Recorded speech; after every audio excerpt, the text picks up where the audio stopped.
सर्वांसाठी आज एक आनंदाची बातमी आहे. तर आता नवीन योजना सुरू करण्यात आलेल्या आहेत. तर मुख्यमंत्री ग्रामीण पशुधन उद्योजकता योजना 5 लाख रुपयापर्यंत अनुदान तुम्हाला मिळणार आहे. तर आता यामध्ये गाय, म्हशी, शेळी, कुक्कुटपालन 5 लाख रुपयापर्यंत अनुदान, रोजगार व उत्पन्न वाढवण्यास मदत, ग्रामीण भागातील युवक, शेतकरी, महिला व पुरुष अशा सर्व यासाठी अर्ज करू शकता. 5 लाख रुपयापर्यंत अनुदान तुम्ही देखील मिळवू शकता. तर हा व्हिडिओ शेवटपर्यंत बघा. आजची मोठी आनंदाची बातमी, सरकारकडून तब्बल 5 लाख रुपये अनुदान, गाई, म्हशी, शेळी, कुक्कुटपालन अशा विविध मोठी संधी. तर आता यामध्ये मुख्यमंत्री ग्रामीण पशुधन उद्योजकता योजना सुरू करण्यात आलेली आहे. तर यामध्ये कोणाला फायदा होणार आहे, कोण यासाठी अर्ज करू शकतो, तर नेमकी योजना काय आहे? ग्रामीण भागातील लोकांना रोजगार मिळावा, पशुपालन व्यवसाय वाढवणे, शेतकऱ्याचे उत्पन्न वाढवणे या योजनेचे मेन उद्दिष्ट आहे. तर यामध्ये आता गाय पालन असेल, म्हैस पालन, शेळीपालन, कुक्कुटपालन, तर आता अनुदान किती मिळणार आहे? तर आता अनुदान जे आहे 5 लाख रुपयापर्यंत अनुदान तुम्हाला इथं मिळणार आहे. तर आता 50 ते 75% सबसिडी आणि उर्वरित रक्कम बँक लोनच्या थ्रू होऊन जाते. तर आता महिलांसाठी जास्त लाभ, SC ST साठी अधिक सवलत. तर आता महिलांना इथं प्राधान्य देण्यात येते. जर महिलाच्या नावाने फॉर्म भरला तर महिलांना इथं प्राधान्य, SC असेल, ST असेल तर अधिक सवलत तुम्हाला दिली जाते. याचप्रमाणे आता योजनेचे जे काही फायदे आहेत, तर आता 5 लाख रुपयापर्यंत आर्थिक मदत, व्यवसाय सुरू करण्यासाठी संधी, उत्पन्न वाढवता येते, रोजगाराची निर्मिती, ग्रामीण विकास. तर याचे जे काही भरपूर फायदे आहे या योजनेचे, तर लगेच या योजनेचा लाभ घ्या. तर आता फॉर्म कसा भरायचा आहे? सर्वात महत्त्वाचा प्रश्न, या पद्धतीने मुख्यमंत्री ग्रामीण पशुधन उद्योजकता योजनेचा फॉर्म तुम्हाला भरायचा आहे. अर्जाची माहिती, यामध्ये पूर्ण नाव तुम्हाला द्यायचे आहे, तुमचं नाव लिहिल्याच्या नंतर वडिलांचे नाव, जर एखाद्याचं लग्न झालेलं असेल महिलेचं तर पतीचे नाव तुम्हाला इथे टाका, जन्मतारीख टाका, वय टाका, स्त्री आहे की पुरुष आहे हे तुम्हाला सिलेक्ट करायचं आहे. हे झालं अर्जदाराची माहिती. यानंतर इथे आपल्याला पत्ता माहिती, यामध्ये तुमचा पत्ता, याच पोस्ट तालुका, जिल्हा तालुका, याचप्रमाणे तुमच्या गावाचे नाव, तालुका लिहायचा आहे, जिल्हा लिहायचा आहे, पिनकोड लिहायचा आहे. पिनकोड लिहिल्याच्या नंतर आता इथे आपला संपर्क माहिती व्यवस्थित टाकायचा आहे, मोबाईल नंबर आणि ईमेल ID हे 2 तुम्हाला मेंडेटरी आहे, व्यवस्थित तुम्हाला भरून टाकायचे आहे. यानंतर इथे आपलं ओळखपत्र माहिती, आधार क्रमांक, पॅन कार्ड. आता पॅन कार्ड जे काही आहे 18 वर्ष ज्यांचं कंप्लीट आहे तर अशांकडे पॅन कार्ड असेलच, पॅन कार्ड नंबर इथं टाकायचा आहे. बँकेची माहिती, आता बँकेची माहिती, ज्या बँक पासबुकला तुमचं आधार लिंक आहे सर्वप्रथम त्या बँकेचे नाव टाका, शाखा टाका कुठची आहे ते, IFSC कोड टाका, खाते क्रमांक, व्यवस्थित माहिती भरायची आहे, जेणेकरून काही जिल्ह्यांमध्ये अनुदान स्वरूपात सुद्धा तुम्हाला पैसे खात्यामध्ये जमा केले जाते अनुदान स्वरूपामध्ये. तर आता व्यवसायाची माहिती, यामध्ये गाई पालन आहे, जे पाहिजे असेल त्यावरती अशी टिक करायची आहे तुम्हाला, कशी अशी राईट टिक करायची आहे. त्याचप्रमाणे गाई आहे, म्हशी आहे, शेळी पालन आहे, कुक्कुटपालन आहे. तर याचा प्रकल्प जे काय आहे यामध्ये हे तुम्हाला काढायचा आराखडा. जमीन जागेची माहिती, आता यामध्ये तुम्हाला विचारण्यात येते स्वतःची जमीन आहे का, असेल तर होय करायचं आहे.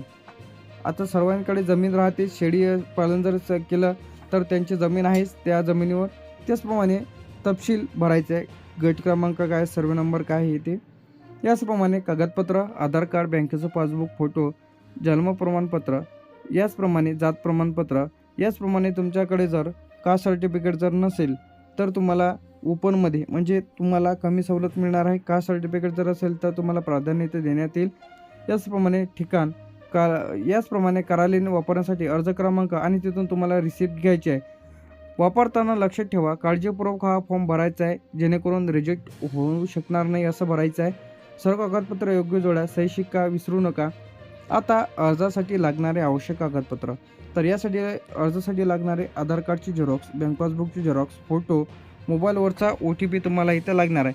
अतिरिक्त डॉक्युमेंट्स यामध्ये सातबारा, मालकी हक्क, जागेचा पुरावा लागणार आहे, रहिवासी दाखला किंवा उत्पन्नाचा दाखला लागणार आहे. विशेष कागदपत्रामध्ये जर तुम्ही या कॅटेगरीमधून असाल, SC असेल, ST असेल, OBC असेल किंवा दिव्यांग असेल तर अशांना प्राधान्य देण्यात येते. अर्जदार महिला असल्यास संबंधित पुरावा. याचप्रमाणे तुम्हाला यामध्ये तुम्हाला प्राधान्य इथं देण्यात येते, सर्वप्रथम प्राधान्य इथं मिळू शकते. व्यवसायाशी संबंधित कागदपत्रे, याचप्रमाणे गाय, शेळी, कुक्कुटपालन, पशुपालन अनुभव असल्यास पुरावा, बँक लोन संबंधित जे काही कागदपत्र असेल. तर आता सर्व कागदपत्र योग्य असल्यास तुम्हाला 5 लाख रुपयापर्यंत जे काही मुख्यमंत्री ग्रामीण पशुधन उद्योजकता योजनाचा लाभ मिळू शकतो. तर आता यामध्ये ऑनलाईन फॉर्म भरण्यासाठी पशुधन योजना महाराष्ट्र ऑनलाईन अप्लाय या वेबसाईटवरती यायचं आहे. तर आता सध्या तरी काहीच जिल्ह्यांमध्ये अर्ज सुरू झालेले आहेत, तर काही जिल्ह्यांमध्ये अर्ज सुरू व्हायचे राहिलेले आहेत, लवकरच सुरू होणार आहे. तर ते सुद्धा आपण पाहणार आहे की कोणत्या जिल्ह्यात अर्ज सुरू झालेले आहे. तर आता यामध्ये आल्याच्या नंतर आता आपल्याला क्लिक करायचं आहे न्यू रजिस्ट्रेशन, म्हणजे नवीन नोंदणीवरती क्लिक करायचं आहे. यामध्ये तुमचं नाव, mobile number, email I D, password टाकून OTP व्हेरीफाय करून घ्यायचा आहे. OTP व्हेरीफाय केल्याच्या नंतर एक ॲप्लिकेशन आय डी आपल्या मोबाईल नंबरवरती येईल. ॲप्लिकेशन आय डी आणि पासवर्ड टाकून लॉग इन करायचं आहे. लॉग इन केल्याच्या नंतर डॅशबोर्डमध्ये जाऊन योजनामध्ये सिलेक्ट करायचं आहे. आपल्याला योजना इथं निवडायची आहे. ग्रामीण पशुधन उद्योजकता योजना निवडायची आहे. याचप्रमाणे फॉर्म भरायचा आहे. तर यामध्ये आता आपल्याला फॉर्म भरायचा आहे. वैयक्तिक माहिती, आधार कार्ड नंबर, बँकेची डिटेल, याचप्रमाणे गाय असेल, शेळी असेल, कुक्कुटपालन असेल, याचप्रमाणे आता एक स्पेलिंग मिस्टेक करू नका. व्यवस्थित आधारप्रमाणे माहिती इथं भरायची आहे. सोबत कागदपत्र, आधार कार्ड, फोटो, बँकेचं पासबुक, जमीन कागदपत्र 100 ते 200 KB मध्ये इथं अपलोड करायचे आहे. अर्ज सबमिट करायचा आहे. याचप्रमाणे अर्जाची स्थिती तुम्ही इथून जाणून घेऊ शकता. अर्ज पेंडिंग आहे की रिजेक्ट आहे की अप्रूव्हल झालेला आहे. आता अर्ज रिजेक्ट झाले असेल तर कारण तपासा, चुकीची माहिती दुरुस्त करा आणि पुन्हा अर्ज करायचा आहे. पंचायत समिती किंवा ग्रामपंचायत त्याचप्रमाणे पशुसंवर्धन कार्यालयाशी संपर्क करा. तर आता सध्या तरी या जिल्ह्यांमध्ये अर्ज इथं सुरू करण्यात आलेले आहे. यामध्ये बीड आहे, यवतमाळ, सोलापूर, नाशिक, कोल्हापूर. तर आता विविध जिल्ह्यांमध्ये वेबसाईट इथं लॉन्च व्हायची राहिलेली आहे, लवकरच सुरू होईल. तर आता यामध्ये जे काही जिल्हे आहे, लातूरमध्ये लवकरच सुरू होणार आहे. धाराशिव, नांदेड, परभणी, जालना, छत्रपती संभाजीनगर, हिंगोली, अमरावती, अकोला, बुलढाणा, वाशिम, चंद्रपूर, गडचिरोली, भंडारा. तर अशा जिल्ह्यांमध्ये लवकरच जे काही अर्ज इथं सुरू होणार आहे. यानंतर इथे गोंदिया, सांगली, सातारा, पुणे, अहमदनगर, धुळे, नंदुरबार, जळगाव, ठाणे, रायगड, रत्नागिरी.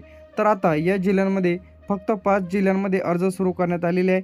आता जसे की या वेबसाईटवरती फॉर्म भरायचा येईल तर त्या संदर्भात आपल्या चॅनलवरती तुम्हाला अपडेट मिळेल. तोपर्यंत आपल्या चॅनलला तुम्ही सबस्क्राईब करून ठेवा.